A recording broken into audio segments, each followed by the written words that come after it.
Hi everybody, Mature Simmer here. So we're here at the Tri-Cities Airport near Bristol. We're here for the 10th leg of our Nascar 2022 tour with Walker Air Transport. So we are heading down to Alabama to Talladega, one of the big super speedways on the NASCAR circuit. We've got smaller airports the next few things, so I think I'm going to have to, even though they're going to be longer flights, I think I'm going to have to take the Cessna. So I'm going to go ahead and I'm going to get the plane ready to go, and we'll get ourselves on the runway and we'll be taking off. So I'll see you in a bit. Lined up here on the runway, we're going to be cruising at 22,000 feet. We've got a little over 250 nautical miles to go. So in theory, it should be less than an hour. But we'll see how things go. Flaps are set. Everything is good. So we'll release the brake. And we'll get things going on our way here to Talladega. So I am using rail traffic. This is probably the last flight with it, but small airport like this, we've got a few planes, but I don't know how, how realistic that all is. I don't think any of them are truly showing up as live. All right, positive rate of climb. We'll get rid of the gear. Turn down our power, but we're in a CJ4, just as we are with other series, the FS Economy series. That's what I've been using for now, as I am trying to make a little bit of money there. Whoops, we're going way too fast here. Alright, so try to slow down.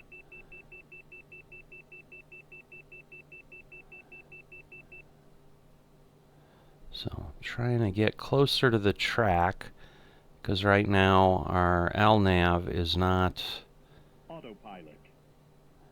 Is not grabbing things, so don't sink. I guess I slowed down too much. So let me see, and hopefully we'll lock in here.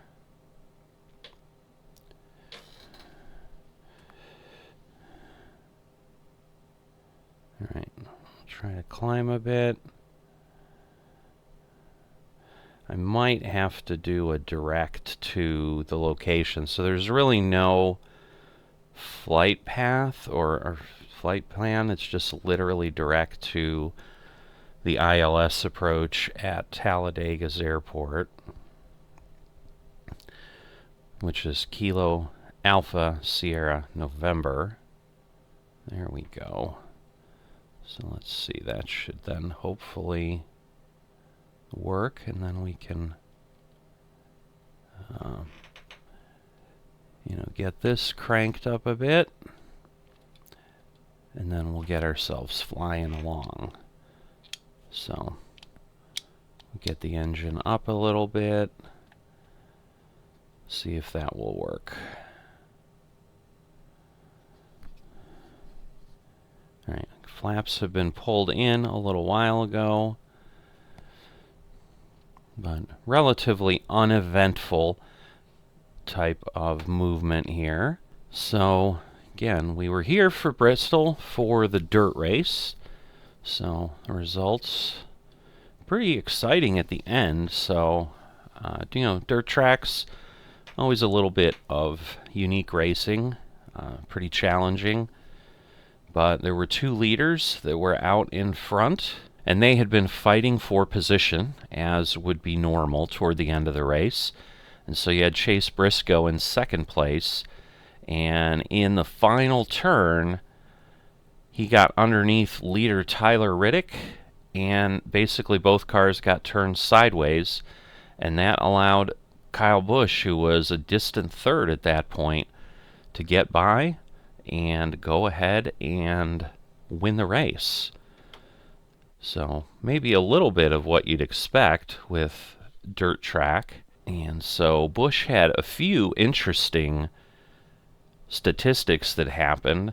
It was his first win of the season, but that helped him match Richard Petty's record of 18 years with at least one trip to victory lane.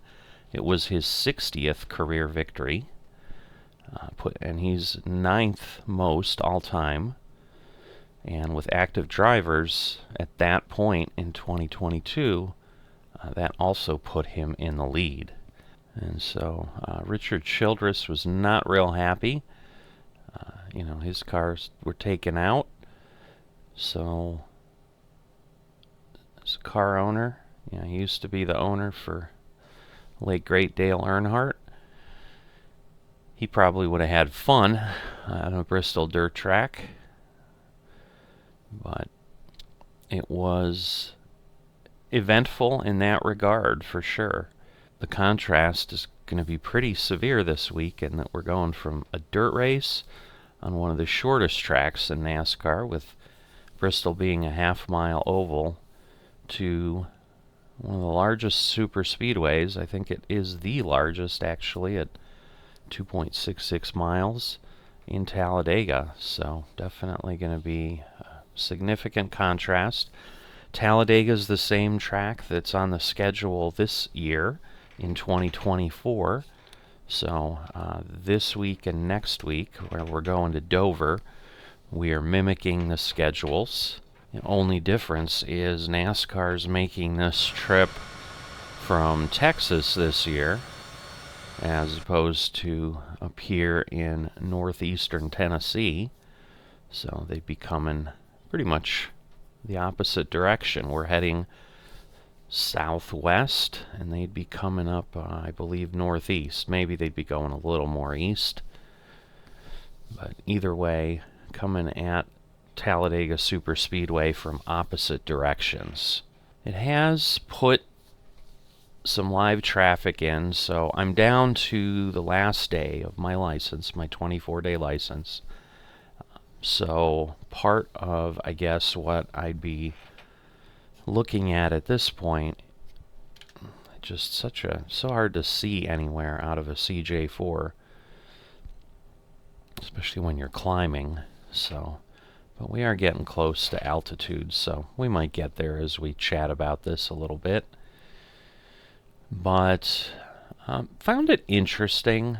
Definitely not interesting enough that I'd pay over $100 a year to have it as something regularly there. But I think I've used it enough. I think this is the 4th or the 5th flight that I've put on the channel when I've had them on. But certainly used it most of the time when I can remember, and certainly for any other large airport flying. We've got a plane up there passing overhead quite a ways. I mean, again, we're only at 17,000 feet. So anything at normal airline or cruise altitude, that may not be, I don't have anything up that lets me identify what that flight would be. But, and then there's another one there, there's another one there. So, you can see there's definitely activity that is around. For what it's worth. I mean, it makes things a little bit more active, and I definitely have seen that. So my point being, I've done it enough that I think I have a pretty good understanding, especially, I did a flight into Mexico City. It was really, really cool when I got there. I mean, it was just a whole line of tail numbers, or tails just at the long terminal that I pulled into there. Really quite a visual. Definitely made me feel like I was really there, and it was really an active airport, as opposed to, if you have no traffic, obviously you pull into just a big, vast, empty space with a big building, and it's intriguing, but it just doesn't feel the same. And also, just coming in, coming out, definitely been enjoying a lot of the planes taking off, landing, and all of the taxi traffic that is going on in those locations at that point. So getting here to height, so we should be leveling out. But what I'm going to do at this point then, once this expires, is I'm going to go back to using FSLTL injection that the fly-by-wire installer lets you utilize pretty easily and pretty cleanly, and that's a free injection piece. Because as far as liveries and so forth, after I had some problems with the Alpha India group, the AIG livery thing that they had suggested with PSXT to give me the most options, I had gone back to the other one, which still gives me, PSXT tells me I've got 1,914 liveries, so it's still a good variety. But I think where I would have seen it a lot more would likely be outside the U.S. I mean, I think in the U.S., most folks, especially given that Microsoft is headquartered here and so forth, I think a lot of people working on add-ons would focus on liveries in the U.S. space, realizing that, maybe a lot of people who have Flight Simulator who are doing it are U.S.-based folks and would be interested in that. All right, let's see. We're speeding up. I do want to obviously get there somewhat as quickly as I can, so I know I can get close to 300. I'm just not sure how much faster I need to go here, because right now I still have over 200 miles to get to the airport. It's at 203, and then we actually have to go south of it and come back, because the ILS approach is coming up from the south. There isn't one from the north, but the runway here is, I think, barely 6,000 feet. I want to say it's like 6,001, and it just felt like it would be really, really tight to come in, even with an Airbus and so forth. So decided to go ahead and use the CJ4 for this leg.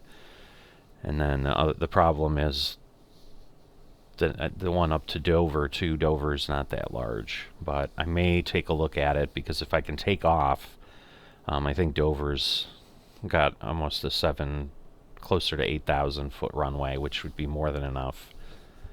And that's 650 miles the next leg, so that would at least make that flight a bit reasonable. And I may still just to use real traffic, depending how things go and what I decide. If I can do the A320, then that will allow me to get the flight done in a little over an hour, and I can probably do it today. And then I could do another flight for the channel with real traffic before the license expires. But yeah, what I now need to do, because certainly FSLTL injects traffic, it just doesn't inject the same amount and the same type of traffic. So what I'm going to need to do then is do that relatively quickly and just see what I see. And then that will help me determine, because I don't know that I really know, because that's been the pushback I've gotten from some folks that I've shared what I'm doing with. They're like, well, there's traffic injectors, there's a bunch of free ones. Why would I pay for this? Why would I do that? That doesn't seem like it would enhance my sim experience at all, and so forth. But I do feel that I've certainly been able to tell the airports are active. I know that. So what I'm looking for is, do I get that same thing? Like, I flew in last night. I was doing a couple things in a virtual American Airlines VA that I am part of. That's kind of a bit more, it's not the super realistic one. There is a super realistic, I think think it's a United one. I don't remember. No, it's actually an American one. So I haven't done anything with that, but the other one, there's basically a 10-leg tour where it's taking you to the American Airlines major hubs. And so I did a couple flights, one from, I think I was going from Atlanta. Yeah, I think that's right. The first one I did, I went from Hartsfield, which, as you would imagine, was super busy. You know, and I used real traffic with all of those, and then flew into Reagan up in Washington, D.C., and then I did another leg from Washington, D.C. to O'Hare. And so when I landed in O'Hare, which is an airport I know very, very well, it's also my home airport on some VAs and so forth, so I've got scenery, add-ons for that, and so forth. So definitely the feel of it, and, you know, going into one of the concourses after I had taxied in, I think it was over by G and so forth, there's just a long taxiway where you've got gates on both sides and just airplane tails the whole way down. As I look down that will be an easy comparison to use FSLTL, because I do have to take off from O'Hare there. So I should be able to very quickly take a look in the next couple weeks of, well, what does it feel like? Does it feel the same? And then I'll just have to make a decision if it doesn't, and real traffic really is a difference, a significant difference. It's like, when do I choose to spend some money, or, how do I want to use it? Because I just don't see that I would do it regularly, but the challenge then becomes is then it seems to basically artificially create this incentive that, okay, for the next 24 days, if I just did what I did now, paid the $9.99 and got 24 days of access to the real traffic, it's like, well, let's cram in whatever, and there just isn't anything I'm doing that's that compact. It's not like the New Zealand tour or something. And the thing I definitely have found is, like, with smaller airports like this, like, sure, it will inject traffic, but as I'm looking at the interface that PSXT has, none of it's live. It's just all static. So to me, that's an indicator that FSLTL probably would be just fine, because it's certainly, that's all it's really doing. I mean, although I think it does to some degree look at something like Flight Radar 24 or Flight Aware, one of those, and utilize that, but to at least get levels of traffic. But I'm not sure. So because again, I've definitely used FSLTL for, I think I was using it for some of the New Zealand series. The problem is with any of the injectors, it's remembering to turn them on. And I've certainly gotten better with this one, because I had in the back of my mind, hey, I'm paying for this 24 days. Let's see what I do. But, point being, I think FSLTL will do a lot. And, I think a lot of what I'd be sharing on the channel is going to be more of this general aviation stuff. I've got a potential idea. Everybody, I think, has done these around the world legs and so forth, and I found several sets of around the world flight plans that you can use for smaller aircraft.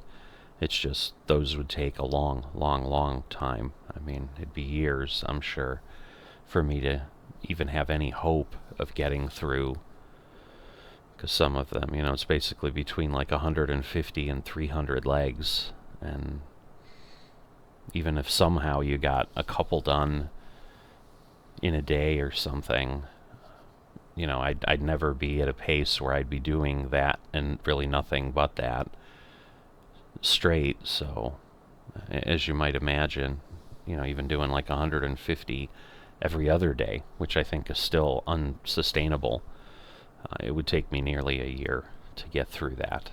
So and I just think part of why it's unsustainable is at some point you kind of get to the point where it's like, all right, I'm I want to do something different. I'm not going to flight sim for a week. I'm burned out a little bit, so forth. You know, I certainly have gotten, you know, to that point. You know, I'm midweek now. I haven't done any FS economy. After I kind of got up there, I've been working on NeoFly, which you've probably seen some on the channel. I think a few episodes have showed up of that. Definitely been enjoying NeoFly.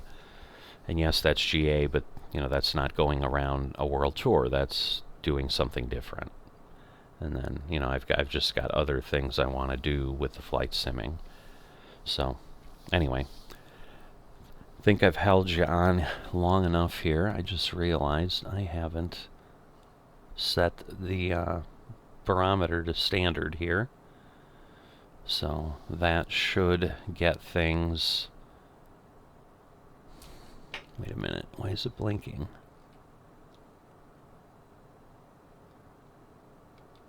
It's on standard. Yeah, it's on standard. Right, I don't know why it's blinking. But anyway, it is. But at least we've got that set. But I've kept you with me long enough. I'll get back here as we're ready to end. You know, maybe we'll bring in some of the landing at Talladega. Maybe not. We'll see what it feels like and when I remember to turn on the recording. So I'm going to sit here in the plane for another 150 miles, and I will see you in a bit. Alright, so we're flying in. Looks like it's just like Daytona. You can see the airport right there, and the track right there. So, and we're coming around and we'll be heading in this way, so we'll basically be flying in over the track. So, could be an interesting little flight here. So I figured I'd join you in. We're 3 miles from the airport at this point, is what it's telling me. But I think we're going about 15 miles south. We're going to what I'll call Lyle. It's got 2 L's, so is it Lyle? I don't know. But that's where we need to be. We're passing through 5,500 feet, as you can see. Not quite yet down to where we need to be, but at Lyle, we should be at above 2,800. And then Gakbu is a good, well, as you can see, 11.5 miles away from Lyle. And we only go down about 100 feet, so I think I'll just let it keep moving at this rate. Again, it is an ILS approach, so I should be able to turn on my approach once we make the U-turn. And, you know, and head back. So we'll see what the plane does, but right now we're, what, 3 miles? I think that's what it says, 3.5. So we're not that far. Doesn't seem right because this is a 10-mile thing and we haven't seen it yet. Oh, I better lower my altitude below where I need to be, but you can see Gabchu above 2,700, and then basically at Oxap we should be down below. Altitude. So yeah, I don't understand.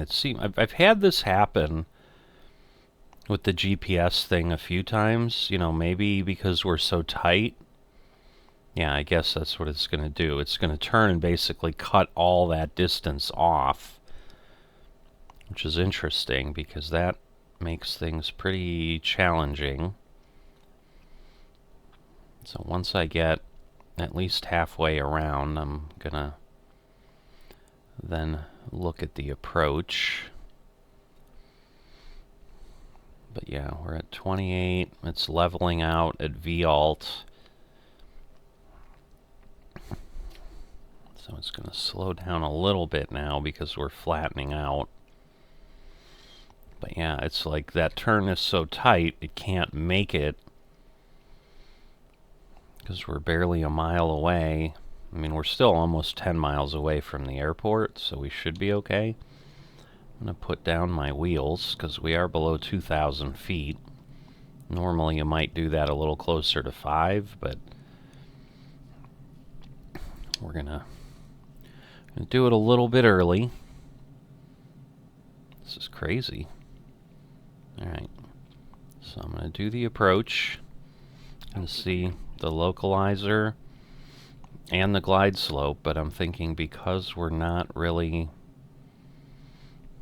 on the path yet, it's not where we want to be.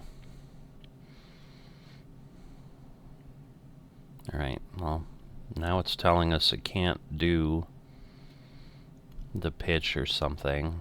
I don't know. Oh, I see. I'm lower. So let me lower things a good bit more here. Alright, the localizer has locked in. So I believe that's the runway. The glide slope should be coming down here, hopefully. So hopefully that'll still lock in. There we go. We did get it. So we do have the assistance of ILS at least. Getting down to about 1,600. Not lowered the flaps yet, so we're going to do that, and then we're going to do the next level as well, so we can really slow ourselves down. Alright, we're down to 15. Let's get ourselves down with the 35. You can see that's really decreasing our speed. I'm going to have to kind of keep an eye on everything as we get in here. But that's the back of the grandstands here for Talladega.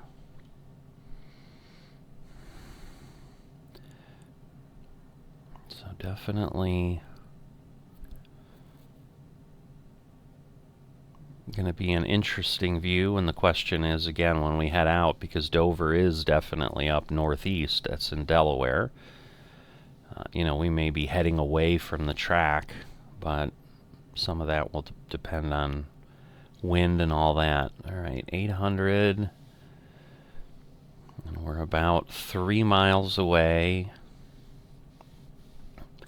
Looks like our speed is staying about where we need it. You can see the green dot is a little less than where we would expect to be at, or where we are at.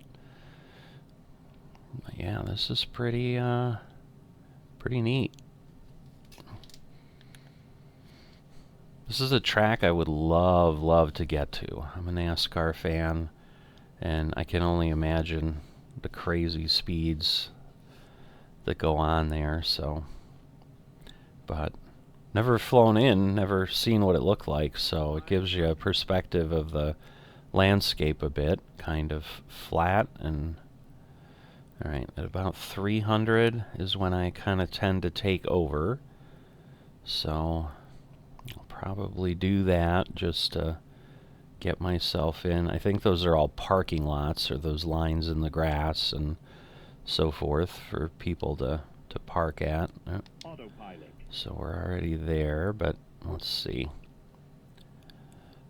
I want to get in here. 140. I've been looking at things about tree height because I've seen a little bit of that. I think there was like a thing that showed up on sale. Whoop. Altitude. Let me, oh boy, this is not what I want. Let me slow down. Oh, that was still harder than I really wanted to land, but oh well. Alright, we do have an exit point here, so that will work.